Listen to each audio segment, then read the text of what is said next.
চিত্রাকুঞ্জের পক্ষ থেকে স্বাগত জানিয়ে আবার একটি ভিডিও নিয়ে হাজির হয়েছি। আপনাদের আজকে আমি রান্না করে দেখাবো ওল চিংড়ি। আজকে আবার একটি ভিডিও নিয়ে হাজির হয়েছি। আজকে আমি আপনাদের রান্না করে দেখাবো ওল চিংড়ি। দেখতে পাচ্ছেন বন্ধুরা, এই যে ওল কেটে নিয়েছি, এখানে আলু আর এই যে চিংড়ি মাছ দিয়ে রান্না করবো বলে তার জন্য চিংড়ি মাছ সব কিছু ধুয়ে রেডি করে রেখেছি।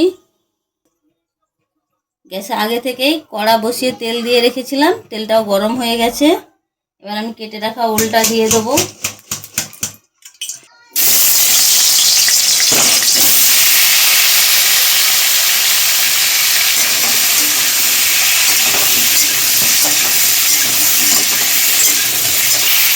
ওলটা আর আলুটা একসঙ্গে ভেজে নিচ্ছি।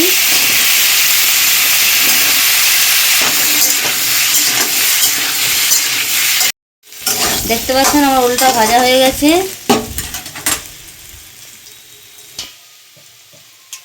আর এর সঙ্গে চিংড়ি মাছগুলো দিয়ে দেবো, কিছুক্ষণ ভেজে নেব।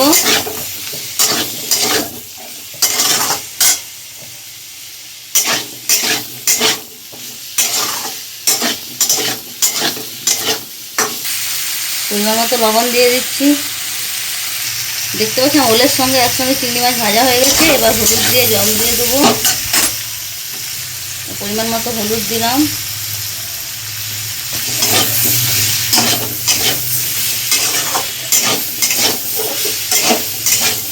হলুদ দিয়ে কিছুক্ষণ নেড়ে নিয়েছি। এবার জল দিয়ে দেবো সিদ্ধ হওয়ার জন্য পরিমাণ মতো।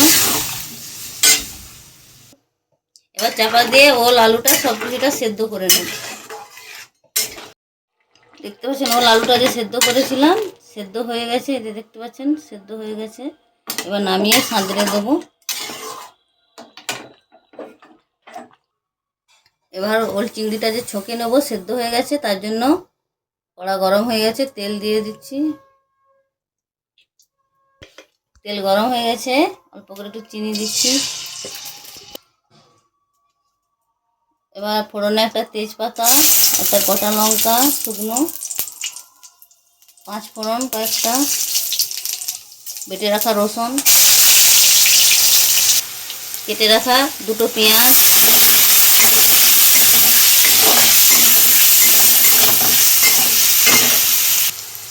পরিমাণ মতো আদা বাটা দিয়ে দিলাম। আদাটা দিয়ে একটু কষিয়ে নেব। পরিমাণ মতো আদা দিয়ে কষিয়ে নিয়েছি। এবার অল্প করে একটু জিরা গুঁড়ো দেবো, ধনে গুঁড়ো অল্প করে। ভালো করে মশলাটা এরকম কষিয়ে নেব। পরিমাণ মতো লঙ্কা গুঁড়ো, যে যেমন ঝাল খাবেন সেরকম দিবেন। কেটে রাখা একটা টমেটো,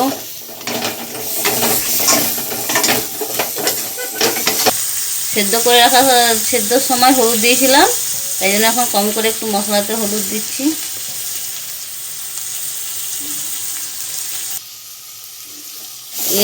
বেটে রাখা মশলার জলটা দিয়ে দিলাম।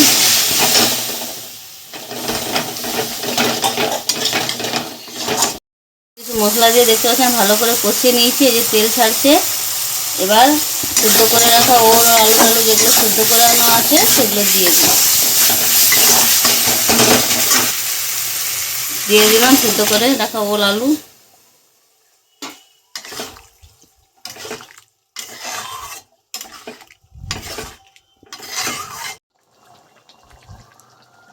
অল্প করে একটু গাওয়া ঘি দিচ্ছি। দেখছেন বন্ধুরা, আমার ওল চিংড়ি রান্নাটা হয়ে গেছে, জল প্রায় শুকনো হয়ে গেছে। এবার একটু গরম মশলা গুঁড়ো দিয়ে দিচ্ছি নামাবার আগে।